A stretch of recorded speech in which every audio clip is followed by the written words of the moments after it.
आप एकदम शुरुआत से इंग्लिश सीखना चाहते हैं तो इस टॉपिक को सीखे बिना इंग्लिश सीखना इम्पॉसिबल है। क्यों?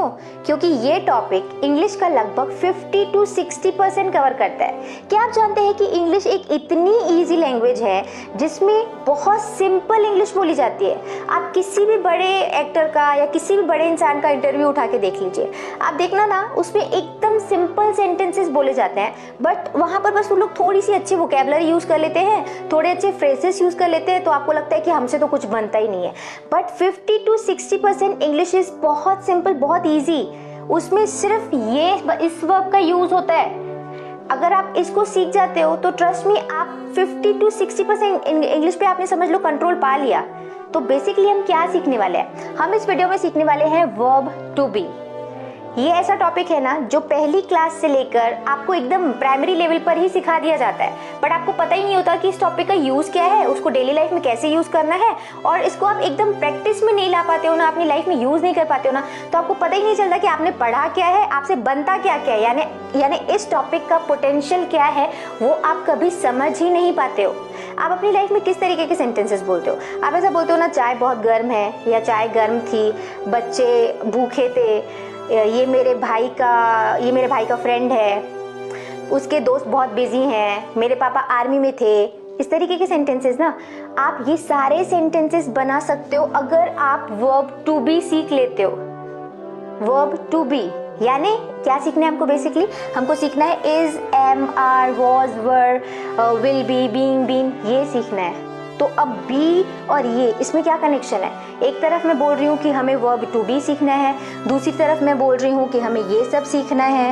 मतलब क्या? आपको पता है ये एक ऐसा टॉपिक है ना जो मुझे अच्छी खासी लैंग्वेज जब बन भी जाती थी, मतलब इंग्लिश मुझसे काफ़ी हद तक बन भी जाती थी, तब भी मुझे नहीं पता था कि ये मैंने पढ़ लिया है, वर्ब टू बी क्या है, मतलब इतना कन्फ्यूजन। पर मैंने काफ़ी रिसर्च के बाद ये समझ लिया ये टॉपिक है क्या। तो आपको इस वीडियो में, मतलब मैंने जो बहुत मेहनत से सीखा वो मैं आपको इस वीडियो में सिखा दूंगी। अगर आप एंड तक इस वीडियो में बने हुए हैं तो ट्रस्ट मी, आप बहुत कुछ सीखने वाले हैं आज। अगर मैं इतना कॉन्फिडेंस से बोल रही हूँ तो आप समझ सकते होंगे कि इस वीडियो में कुछ तो बात होगी, है कि नहीं? तो चलिए आगे बढ़ते हैं। तो चलो आप मुझे एक बात बताओ कि आपने बचपन में इस तरीके के सेंटेंसेस पढ़े हैं कि नहीं? आई am a student, I am a doctor, she is a teacher, इस तरीके के सेंटेंसेस पढ़े हैं ना? आई am happy, she is Aashvi, वो आशवी है। वी आर फ्रॉम केरला, हम केरल से हैं। He is a doctor, they are strong, वो मजबूत है। This is a bag, these are cats, I was in the market, we were angry. इस तरीके के हमने सेंटेंसेस पढ़े हैं ना, है ना? ये बिल्लियाँ हैं, जैसे this is a pen, these are pens, those are cats, ये सब पढ़ा है कि नहीं? तो ये जो आपने पढ़ा है ना, ये वर्ब टू बी का पार्ट है। आपको पता था क्या? नहीं ना? फिर क्या हुआ? तो हमने बेसिकली क्या पढ़ा था? आई एम, यानी हमने क्या पढ़ा था? ये सारे वर्ब्स हमने यहाँ पे पढ़ लिए थे। क्या? एम पढ़ा हमने, I am happy, she is Ashvi, we are from Kerala, he is, यानी हमने कुल मिला के इज एम आर पढ़ा था, है ना? इज एम आर पढ़ा था। फिर जब हम थोड़ा आगे बढ़े, हमें इंग्लिश सीखने का भूत सवार हुआ, तो हमें किसी ने बोला कि भाई टेंसेस भी सीख लो, बिना टेंसेस के तो सीखना संभव नहीं है। ये मैं खुद ही बोलती हूँ कि बिना टेंसेस को सीखे इंग्लिश बोलना इज इम्पॉसिबल। यानी इस टॉपिक के बाद अगर कोई सेकेंड मोस्ट इंपॉर्टेंट टॉपिक है इंग्लिश का तो वो है टेंसेस। ठीक है? तो जब हमने ये सब सीख लिया तो मुझे लिटरली नहीं पता था कि ये क्या है। हमने ये सब पता था, मुझे दिस दैट दीज दो ये सब सीख लिया था, इज एम आर सब सीख लिया था, पर मुझे पता नहीं था कि वर्ब टू बी है, मतलब बी का पार्ट है। ठीक है? फिर जब हम आगे बढ़े तो हमने टेंसेस पढ़े। ठीक, तो टेंसेस में हमने क्या पढ़ा था? किस तरीके के सेंटेंसेस पढ़े थे? तो हमने पढ़ा था कि इज एम आर का यूज करके हम वर्ब, जो मेन वर्ब है उसका आईएनजी फॉर्म लिखते हैं ना, तो प्रेजेंट कंटिन्यूअस या पास्ट कंटिन्यूअस टेंस बनता है ना? जैसे I am going to market, तो हम एम लिखते थे, फिर ये लगा के मेन वर्ब में आईएनजी लगा देते थे, तो ये सेंटेंस बन जाता था। तो इसका मतलब हो जाता था मैं बाजार जा रहा हूँ, यानी कंटिन्यूअस, कोई काम चल रहा है वाले सेंटेंसेस बनते थे, है ना? ऐसा होता था ना? फिर कैसे, जैसे शी इज स्टडिंग, इज लगाते थे, मेन सब्जेक्ट, क्या फॉर्मूला क्या होता था? प्रेजेंट कंटिन्यूअस टेंस का फॉर्मूला क्या है? बताओ जल्दी। पहले सब्जेक्ट लगता है, फिर इज या एम या आर लगता है, फिर मेन वर्ब लगता है। ठीक है? वर्ब का फर्स्ट फॉर्म, उसमें आईएनजी लगा देते हैं, फिर क्या लगता है, फिर ऑब्जेक्ट ऑफ बाकी पार्ट ऑफ द सेंटेंस आता है। इसका मतलब हो जाता है कंटिन्यूअस वाले सेंटेंसेस, जैसे he is flying the kite, वो पतंग उड़ा रहा है, ही इज फ्लाई में आईएनजी लगा दिया और बाकी का सेंटेंस बनता था ना ऐसा। जैसे ये they are planning to go, वो जाने की योजना बना रहे हैं। आई एम थिंकिंग, थिंक में आईएनजी लगा दिया। अब तो मेरा कहने का मतलब ये है कि जब हमने टेंसेस पढ़े तो present continuous, past continuous, future continuous वाले सेंटेंसेस पढ़े तो हमको ये लगा कि is am are was were आएगा, उसके बाद वर्ब का फर्स्ट फॉर्म, फिर आईएनजी, ठीक है। फिर ये मतलब कंटिन्यूअस वाली बन गई सेंटेंसेस, ठीक है, जिसमें कोई काम हो रहा है। फिर मैं अक्सर देखती थी वर्ब टू बी, तो मुझे लगता था टू बी वर्ब मुझसे नहीं बनता है। आपको भी ऐसा लगता है ना? फिर हमको पता है कि इज एम आर वाले सेंटेंसेस आएंगे और वहाँ पर वर्ब के फर्स्ट फॉर्म में हम आईएनजी लगा देंगे और लगातार वाला काम बन जाएगा, लगातार वाला सेंटेंस बन जाएगा, ठीक। पर फिर जब वो सेंटेंसेस हमने पिछले वाली ही सेंटेंसेस पढ़े तो मुझे फिर लगा कि इसमें जब हम इज एम आर लगा रहे हैं तो हम वर्ब का फर्स्ट फॉर्म तो है ही नहीं, तो उसमें आईएनजी है ही नहीं, तो ये सेंटेंसेस गलत हैं क्या? फिर वो गलत है क्या? मतलब टोटल कंफ्यूजन। मतलब आई वॉज लिटरली कंफ्यूज कि what kind of sentences are right, ये सही है कि वो सही है। तो हम उसमें भी इज एम आर, इसमें भी इज एम आर यूज कर रहे हैं, तो ये कैसे? इज एम आर का तो रूल यही है कि वर्ब का फर्स्ट फॉर्म उसमें आईएनजी लगेगा। अगर आपने सच में इंग्लिश सीखने की कोशिश की है और अगर आप actually you are into learning English ना, तो आपको ये कंफ्यूजन तो दिमाग में आया ही होगा। अगर नहीं आया है तो maybe you are not doing it in right way, और maybe you are more intelligent than me or a lot of students, right? तो अगर आपको ये दिमाग में confusion आया ना, तो ये टॉपिक मैं आपके लिए हमेशा के लिए क्लियर करने वाली हूँ, ठीक है।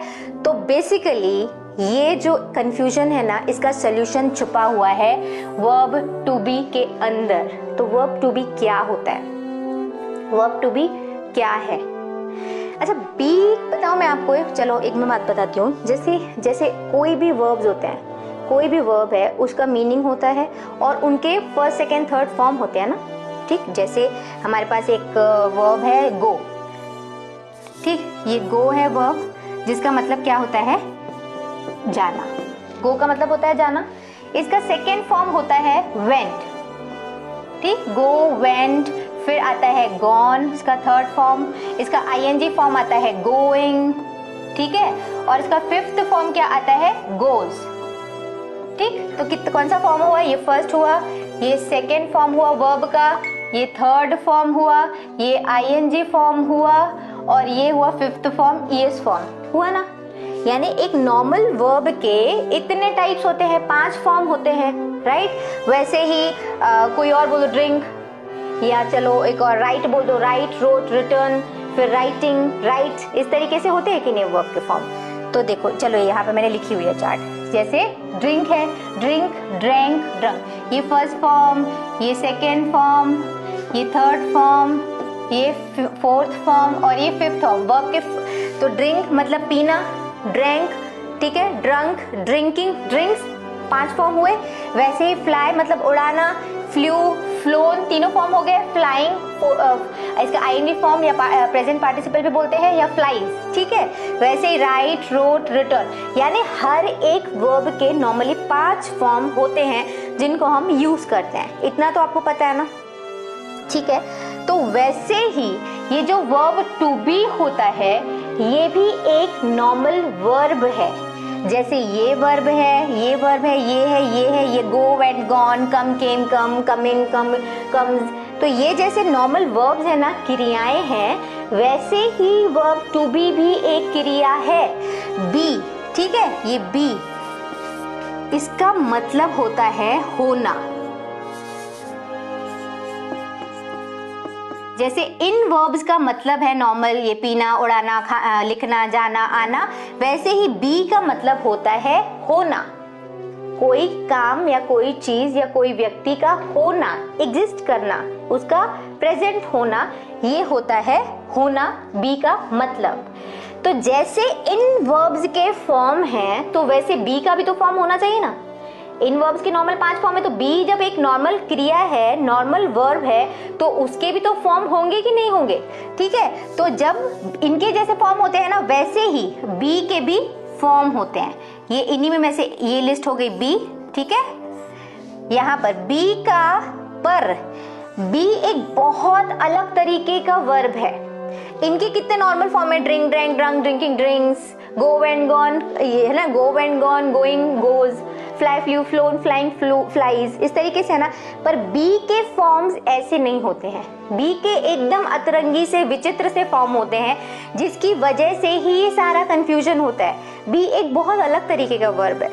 जैसे बी का मतलब तो हुआ होना, पर बी के जो फॉर्म्स होते हैं वो होते हैं इज, एक मिनट में पेन का कलर चेंज कर लेती हूँ, ठीक है। बी के क्या फॉर्म्स होते हैं, बी के फॉर्म्स होते हैं इज, एम, आर, ये हुआ प्रेजेंट फॉर्म। जैसे ड्रिंक का फर्स्ट फॉर्म ड्रिंक है ना, वैसे ही बी का first form in the sense verb का है ना, ड्रिंक का फर्स्ट फॉर्म क्या है, ड्रिंक है, वैसे ही बी का फर्स्ट फॉर्म है इज या एम या आर। इसका आगे सेकेंड फॉर्म क्या है, वॉज या वर। कैन यू बिलीव, किसी वर्ब के ऐसे भी फॉर्म्स हो सकते हैं। यानी बी का जो बेस फॉर्म है, बेस, इनको हम बेस फॉर्म बोलते हैं, बेस फॉर्म मतलब पहला, फर्स्ट फॉर्म। तो बी का जो फर्स्ट बेस फॉर्म है वो होता है या तो बी या फिर इज एम आर, मतलब इसका जो फर्स्ट फॉर्म होता है वो होता है इज एम आर। यानी प्रेजेंट में हमको बी वर्ब को यूज करने के लिए इज या एम या आर लिखना पड़ता है। इज या एम या आर वो डिपेंड करता है कि सब्जेक्ट क्या है। अगर आई है तो हम उसके साथ एम यूज करते हैं, थर्ड पर्सन सिंगुलर नंबर है तो फिर इज यूज करते हैं, और अगर प्लूरल नंबर है यानी वी, यू, दे या कोई भी प्लूरल नंबर है तो हम वहां पर आर यूज करते हैं। ये सब तो मैं आपको आगे अभी बताने वाली हूँ। तभी मैंने आपको ये बोला कि ये वीडियो बहुत बहुत बहुत इंपॉर्टेंट है। अगर इसको आप बहुत ध्यान से देख रहे हो, बहुत अच्छे से समझ रहे हो ना, तो लगभग आपने समझ लो 50 to 60 इंग्लिश पर मास्टरी कर ली। बहुत यूजफुल सेंटेंसेस इससे बनते हैं, ठीक है। तो समझ में आ गया, बी का जो फर्स्ट फॉर्म है वो है इज, एम या आर। इसका जो सेकेंड फॉर्म है वो है वॉज या वर। इसका जो फ्यूचर यानी हमको प्रेजेंट में अगर ये यूज करना है तो हमको लिखना पड़ेगा ये। पास्ट फॉर्म अगर हमें लिखना है था, थे वाले सेंटेंसेस तो हमको लिखना पड़ेगा ये। और अगर हमें फ्यूचर वाले सेंटेंसेस बनाने हैं ना तो हमें लिखना पड़ेगा विल बी। ये फ्यूचर वाले सेंटेंसेस बनेंगे विल बी के थ्रू। और इसका जो आईएनजी फॉर्म होता है वो होता है बीइंग। आपने बीइंग बहुत सुना होगा ना, बहुत इंपॉर्टेंट है ये भी। और इसका फिफ्थ फॉर्म तो होता नहीं है, बट इसका पास्ट, ये प्रेजेंट पार्टिसिपल है ना, पास्ट पार्टिसिपल होता है इसका बीन। तो कुल मिला के जो बी है वर्ब, उसके सारे फॉर्म्स क्या होते हैं, बी के फॉर्म्स हुए, एक तो बी तो बेस फॉर्म में हुआ ही हुआ, फिर इसका हुआ इज, एम, आर, ठीक है, is, am, are, was, were, will be, being और बीइंग। यानी अगर आपको वर्ब बी या टू बी जिसको हम बोलते हैं बहुत अच्छे से पढ़ना है तो आपको समझ लो ये बहुत अच्छे से सीखना पड़ेगा। तो इस वीडियो में मैं बीइंग और बीन कवर नहीं करने वाली हूँ, बट हम इज, एम, आर, वॉज, वर और विल बी, ये टॉपिक हम सारा कवर करेंगे बहुत अच्छे से। आपको सारे इसके पॉजिटिव मतलब अफर्मेटिव सेंटेंसेस, पॉजिटिव वाले जिसमें नहीं का यूज नहीं होता, नेगेटिव, इंट्रोगेटिव, WH वाले सारे सेंटेंसेस, सारे के सारे सेंटेंसेस में आज के जिसमें आपको बनाना सिखाने वाली हूँ। तो आपको समझ में आ गया कुल मिला के वर्ब बी क्या होता है, ठीक है। वर्ब जैसे बी और वैसे ही डू और हैव, ये तीन टॉपिक बहुत ज्यादा बोले जाते हैं कि इंग्लिश में इनको सीखो, इनको सीखो, इनको सीखो। तो बी जैसे ही अजीब सा अतरंगा सा वर्ब मैंने बताया ना आपको कि ये एक मेन वर्ब के जैसे यूज हो रहा है बी के फॉर्म में, और वैसे ही ये क्या होता है ना, एक ऑक्सिलरी वर्ब के जैसे भी यूज होता है। जैसे आप बताओ, आपने देखो डू वर्ब को आप जानते हो ना, डू का क्या मतलब होता है, डू का मतलब होता है करना, ठीक। पर आप प्रेजेंट इंडेफिनेट वाले सेंटेंसेस में डू और डज भी एज ए हेल्पिंग वर्ब भी यूज करते हो कि नहीं। जैसे आई डू माई वर्क, मैं अपना काम करती हूँ। और अगर मुझे प्रेजेंट इंडेफिनेट वाले सेंटेंसेस का नेगेटिव बनाना होता है तो मैं डू नॉट लिखती हूँ ना। जैसे आई राइट अ लेटर, मैं एक लेटर लिखती हूँ और मुझे बोलना हो कि मैं लेटर नहीं लिखती हूँ तो मैं बोलूँगी I do not write a letter, ठीक है। मैं एक लेटर नहीं लिखती हूँ। तो डू का मतलब होता है करना, मैं अपना काम करती हूँ, आई डू माई वर्क। तो एज अ मेन वर्ब भी यूज होता है डू, और डू एक हेल्पिंग वर्ब के जैसे भी यूज होता है ना, है कि नहीं। तो वैसे ही हैव भी एक हेल्पिंग वर्ब के जैसे भी यूज होता है और एक मेन वर्ब के जैसे भी यूज होता है। तो बी जो है, वर्ब बी, ये जो मैंने आपको इसके फॉर्म्स बताया ना, इज एम आर, वो एक मेन वर्ब के तौर पर यूज होते हैं।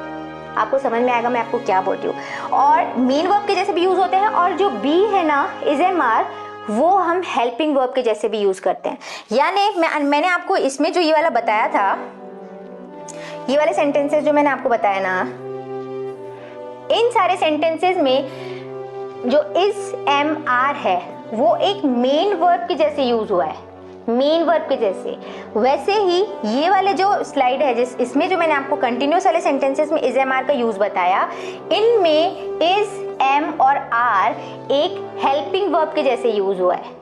ठीक है, तो जब हम इज एम आर को हेल्पिंग वर्ब के जैसे यूज करते हैं ना प्रेजेंट कंटिन्यूस टेंस में, वहां पर हमको इस वाले में यानी मेन वर्ब का आईएनजी फॉर्म लिखते हैं और वो कंटिन्यूटी वाले सेंटेंसेस बनते हैं जिनमें काम हो रहा है।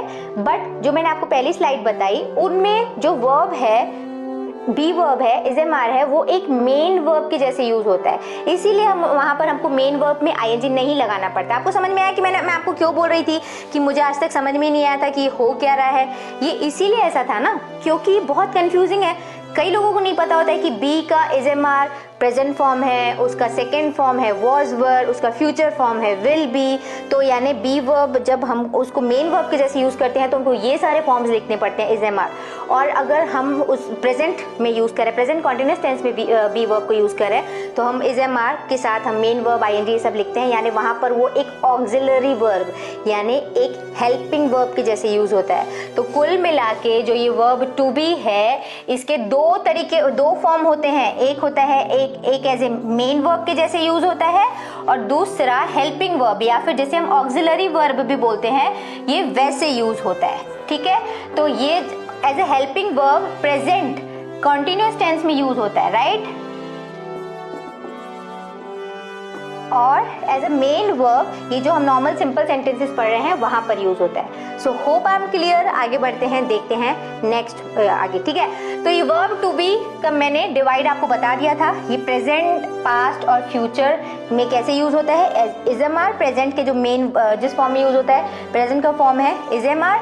पास्ट में ये वॉज और वर्ब के जैसे यूज होता है, और फ्यूचर में हम will be helping verb use करते हैं वर्ब टू बी का। तो वर्ब टू बी का ये, और हम बीइंग और बीन इस वीडियो में कवर नहीं करने वाले हैं। तो अभी तक का आई थिंक आपको लेसन समझ में आ गया है।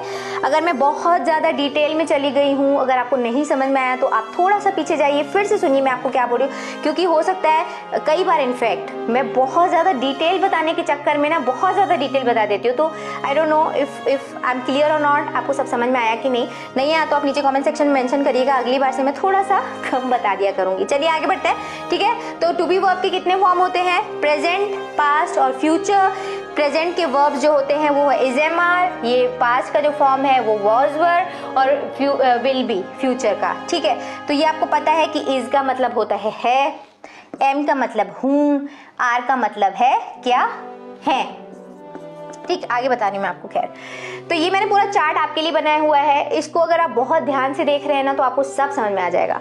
तो प्रेजेंट मतलब क्या, प्रेजेंट मतलब वो सारे सेंटेंसेस जिनमें कोई काम हो रहा है ना, यानी आज अभी है। जैसे वो मेरा भाई है, मैं खुश हूँ, वो दुखी हैं, तो है हूँ, इस तरीके के सेंटेंसेस जिनके लास्ट में है या हूँ या है आता है वो प्रेजेंट के सेंटेंसेस कहलाते हैं। तो उनमें हमको यूज करना है इज, एम या are depending on the subject. जैसे प्रेजेंट में मैंने लिखा हुआ इज एम आर, तो आई का मतलब तो मैं होता है। तो आप सभी को पता है कि आई के साथ एम यूज होता है, यानी हूँ सिर्फ हम आई के साथ ही यूज करते हैं, एम सिर्फ आई के साथ यूज होता है। आई am happy, I am sad, I am a teacher, I am a student, I am a doctor, I M, फिर आपको जो भी सब्जेक्ट बोलना हो आप बोल सकते हो। ठीक है, तो कुल मिला के ये हुआ कि टू बी वर्ब का मतलब या बी वर्ब का मतलब हुआ सब्जेक्ट, जो भी सब्जेक्ट है वो या तो कुछ है, जैसे I am a doctor, I am a teacher, या she is a doctor, she is a teacher, she is happy, she is sad, she is my friend, she is my sister's friend. तो वो कुछ है या वो कहीं है। She is in Delhi, she is at market, she is in America. Subject जो है या तो कहीं है या कुछ है, यानी किसी किसी सब्जेक्ट का स्टेट ऑफ बीइंग, वो कहाँ है या वो क्या है, बोलने के लिए हम टू बी वर्ब का यूज करते हैं। तो बी का मतलब तो होता है होना, तो मैंने बोला आई एम हैप्पी, मतलब मैं खुश हूँ। तो बी का मतलब होना हुआ ना, मैंने ये बोला मैं खुश हूँ, तो मतलब हुआ हमने बी का प्रेजेंट मतलब एक मेजर फॉर्म यूज किया, उसको एज ए हेल्पिंग वर्ब थोड़ी यूज किया। मैंने बोला अगर मैं अमेरिका में हूँ, आई एम इन अमेरिका, ठीक है, तो मैंने ये बोला कि मैं कहाँ हूँ, मैं अमेरिका में हूँ, तो मेरे स्टेट ऑफ बीइंग की बात हो रही है, मैं कहाँ हूँ, मेरे एग्जिस्टेंस की बात हो रही है। तो यहाँ बी का एक मेजर प्रेजेंट फॉर्म यूज हो रहा है, तो इसका मतलब ये हुआ कि be as a main verb इस इन सेंटेंसेस में यूज हुआ है ना। जैसे I am a student, subject के कुछ होने की बात हो रही है, वो कुछ है, क्या है, ही इज और शी इज और आई एम अ स्टूडेंट। तो यहाँ पर बी का एक मेन फॉर्म यूज हुआ है, फर्स्ट फॉर्म यूज हुआ है, तो इसीलिए यहाँ पर जो एम है ये एक मेन वर्ब है, इसीलिए यहाँ पर एम एक हेल्पिंग वर्ब नहीं है। हम जब प्रेजेंट कॉन्टिन्यूअस में इज एम आर का यूज करते हैं तो वहां पर वो हेल्पिंग वर्ब क्यों होते हैं, ये बात मुझे बहुत लेट समझ आई, इसीलिए मैं आपको बहुत ध्यान से समझा रही हूँ। यहाँ पर बी का एक फॉर्म ऐसा यूज हुआ है जिसमें किसी चीज या किसी व्यक्ति के कुछ या कहीं होने की बात है। बी का मतलब तो होना होता है ना, तो इन सेंटेंसेस में इसीलिए इज एम आर एक मेन वर्ब है। कई लोगों को समझ में नहीं आता कि इनमें मेन वर्ब कहाँ है। इज एम आर तो हमको यही पता है कि हेल्पिंग वर्ब होते हैं, तो हमको लगता है ना इसमें इज क्या है, मेन वर्ब, तो हम कंफ्यूज हो जाते हैं कि इज तो हेल्पिंग वर्ब होता है, तो इज यहाँ पे मेन वर्ब हुआ कैसे। इज का मतलब कोई क्रिया तो होती नहीं है, और हमको तो यही पता है ना कि वर्ब मतलब कोई क्रिया, या वर्ब मतलब कोई काम होना, या कोई काम हो रहा है, कोई काम। तो यहाँ पर तो एम मतलब कोई क्रिया होती नहीं है, तो इसलिए हमको समझ ही नहीं आता कि बी वर्ब है क्या। तो बी वर्ब का मतलब हुआ होना, और एम या आई एम हैप्पी, मैं खुश हूँ, तो मेरे कुछ होने की बात हो रही है ना, होने की, इसीलिए बी के एक फॉर्म के तौर पे एम यूज हुआ है, तो इसीलिए वो मेन वर्ब है। So hope I am clear, ठीक है। तो यहाँ पर जो आई है, आई के साथ क्या वर्ब का कौन सा फॉर्म यूज होता है, एम। जैसे आई एम अ स्टूडेंट, मैं एक विद्यार्थी हूँ, I am at home now, मैं घर पर हूँ, तो इसीलिए यहाँ पर क्या यूज हुआ, आई के साथ एम यूज हुआ, और एम ये पूरा इसका प्रेजेंट फॉर्म यूज हुआ, और ये यहाँ पर इस तरीके के सेंटेंसेस बने। क्लियर, मैं अभी घर पर हूँ, I am at home now. तो वैसे ही इज कहाँ पे यूज होता है, इज यूज होता है ही, शी, इट या नेम, या कोई भी singular number, third person singular number. He is my friend, he is happy, he is at home now, he is at market now, he is my sister's friend। तो he या she या it ही मतलब लड़के के लिए use होता है ना, वह।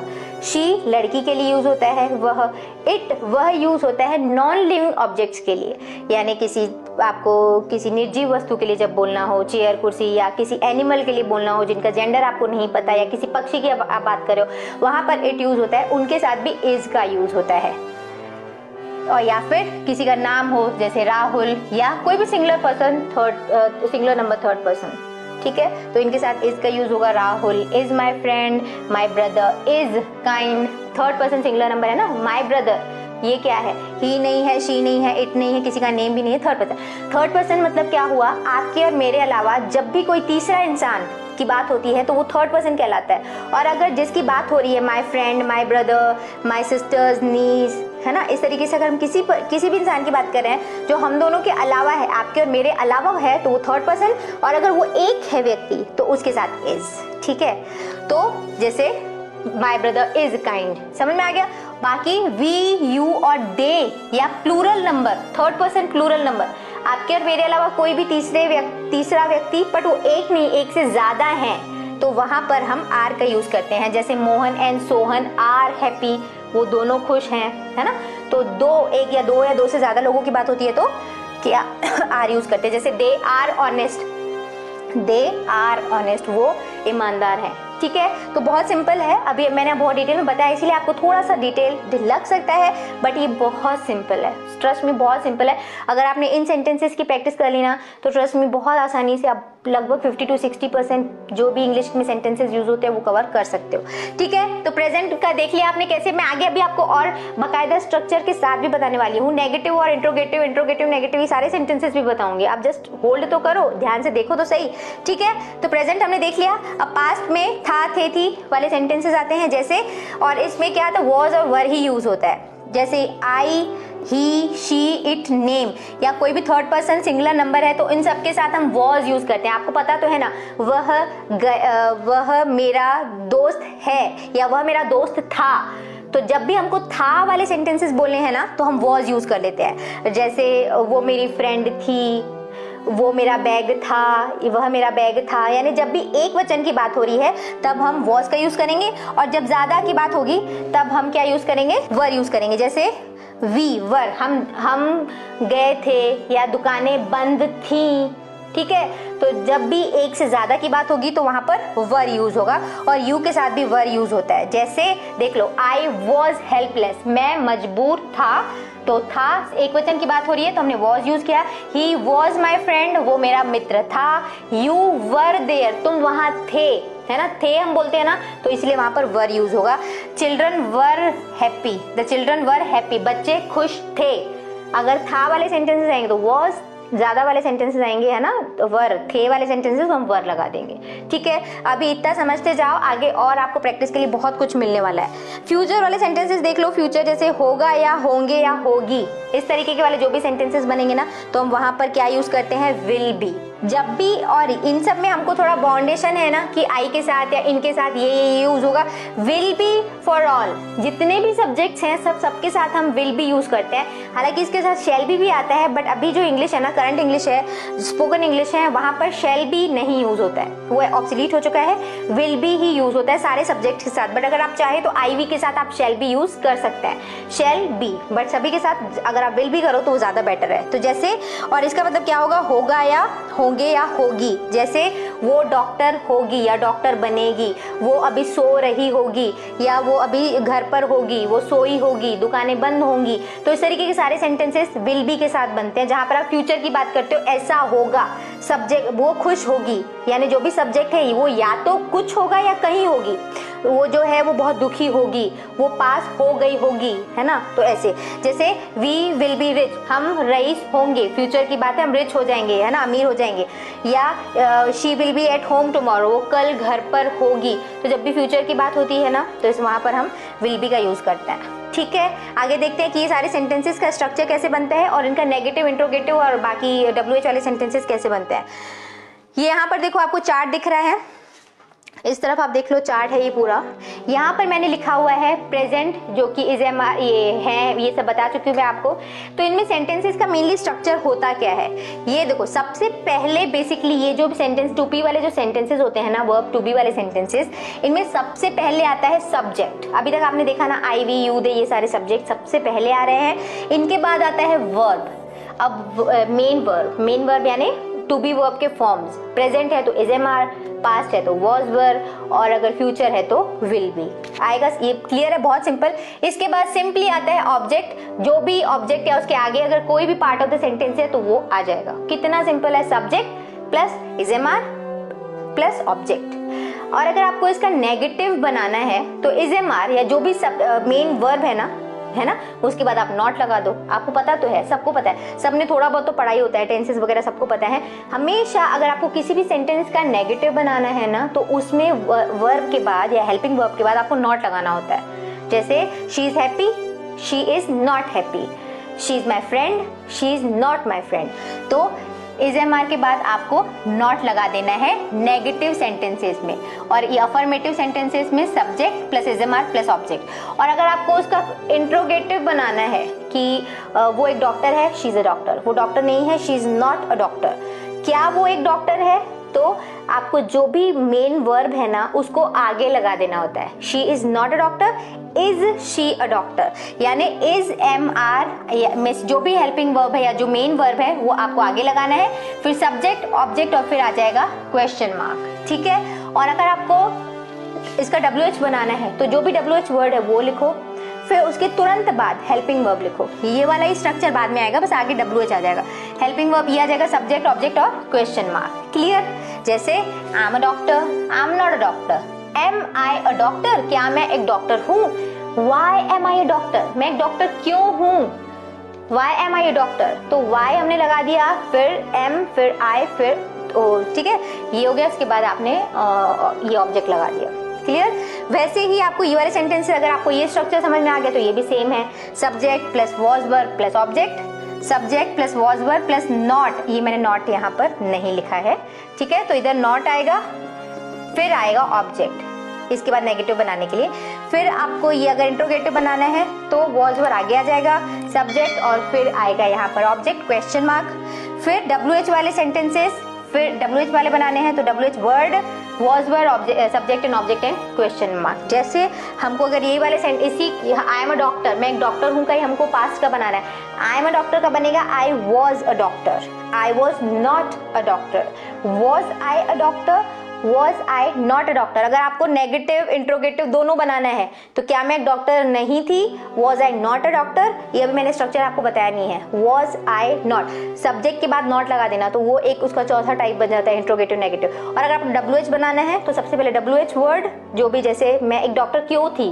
वाई, फिर इसके बाद आएगा हेल्पिंग वर्ब या जो इसमें तो main verb, why was I a doctor, मैं एक डॉक्टर क्यों थी, clear?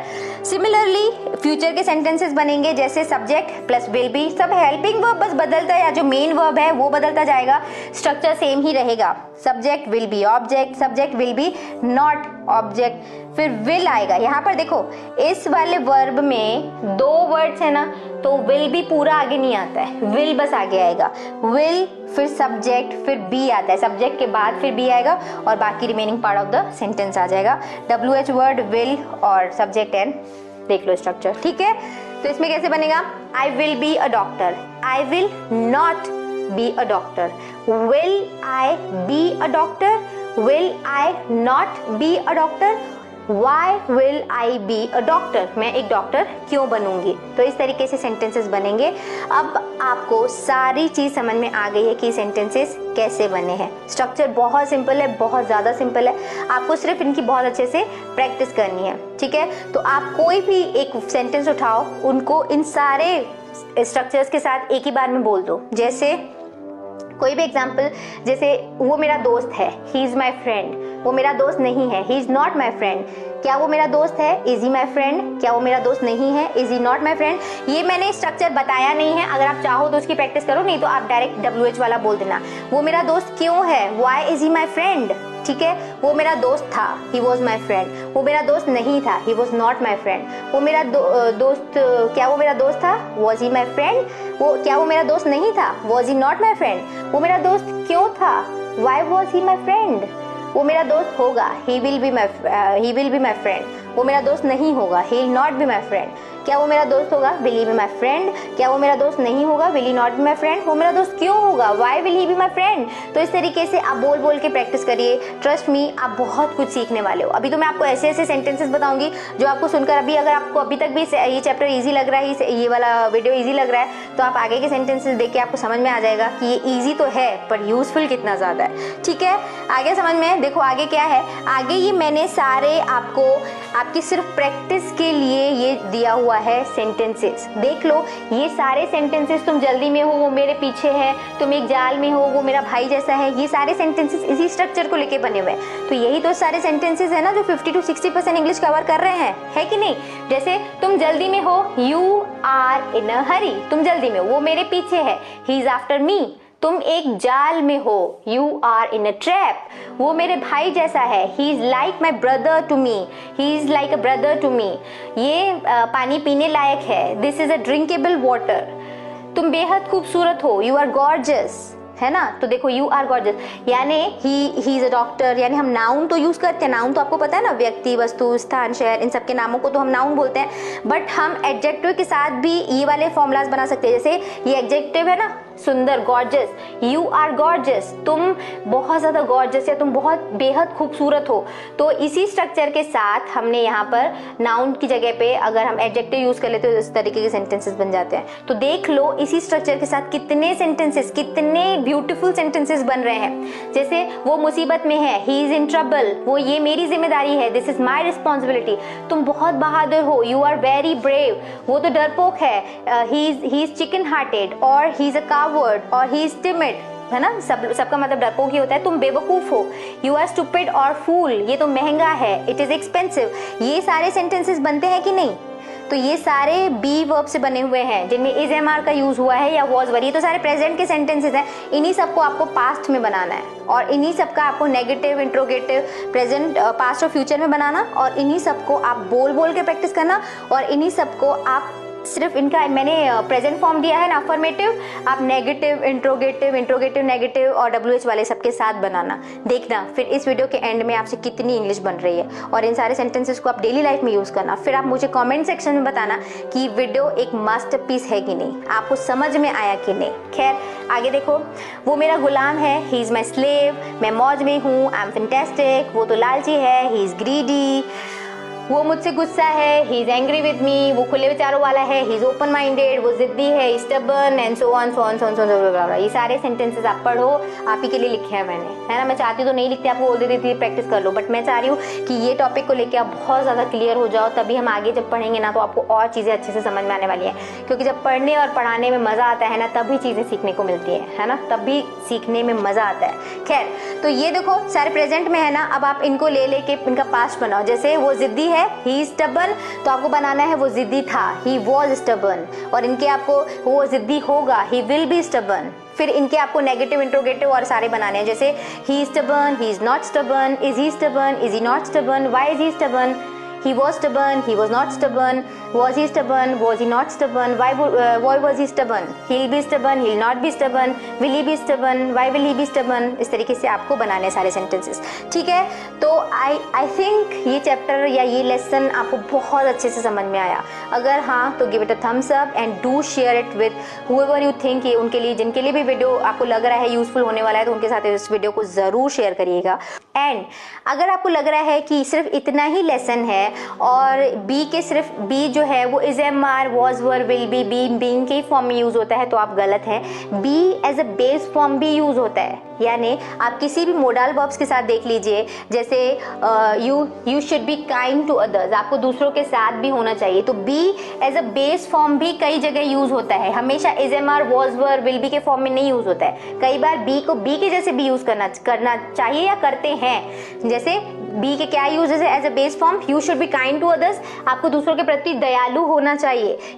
He must be here by now, वो अब तक यहाँ होना चाहिए। तो मोडल वर्ब्स के साथ कई बार बी यूज होता है, शुड बी, मस्ट बी, ठीक है, माइट बी और normal will be, may be, ये सब के साथ यूज होता है। जैसे he must be here by now, वो अब तक यहाँ होना चाहिए। They could be at the park, वो पार्क में हो सकते हैं।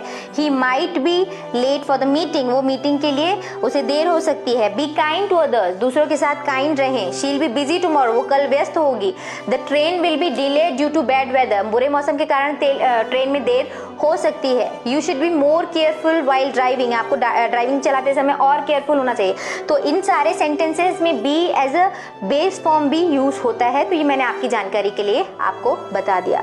तो मुझे उम्मीद है कि आपने अभी तक वीडियो को लाइक कर दिया है, शेयर कर दिया है, बट आपकी प्रैक्टिस के लिए अभी आगे कुछ और है। ये है प्रैक्टिस शीट, यानी अगर आप अपनी नॉलेज को चेक करना चाहते हैं, अगर आप देखना चाहते हैं कि लेसन आपको अच्छे से समझ में आया कि नहीं, तो सिंपली बहुत सिंपल से 8 सेंटेंसेस हैं, इनको आप ट्रांसलेट करो, ठीक है। और इनके 5 फॉर्म में जो मैंने आपको 4-5 स्ट्रक्चर्स बताया ना, सब में नेगेटिव, इंट्रोगेटिव, इंट्रोगेटिव, नेगेटिव और WH, ये सारे सेंटेंसेस में लिखो 8 के 8 को और इनको बोलो भी। तो बोला हो तो मुझे नहीं सुनाई देगा, बट अगर आप लिख के कमेंट कर देंगे तो मैं उसको पढ़ ज़रूर सकती हूँ, तो मुझे भी एश्योरेंस हो जाएगा कि आपको कितना समझ में आया।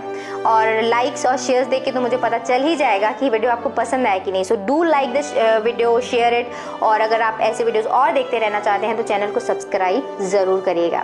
On that note I am signing off. मिलते हैं हमारे अगले वीडियो में एक और नए टॉपिक के साथ। See you the next video, bye bye, thanks for watching.